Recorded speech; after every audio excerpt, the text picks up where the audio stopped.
Assalamualaikum warahmatullahi wabarakatuh. Saya Firda Ekalia dari Stikes Kepanjen. Di sini saya mau kasih cara buat kalian lagi sakit, flu, batuk-batuk sama bersin-bersin. Kalian wajib melakukan etika batuk biar virus itu tidak tersebar atau menulari orang-orang yang ada di sekitar Anda.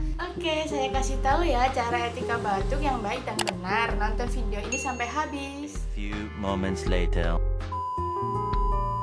5 cara etika batuk.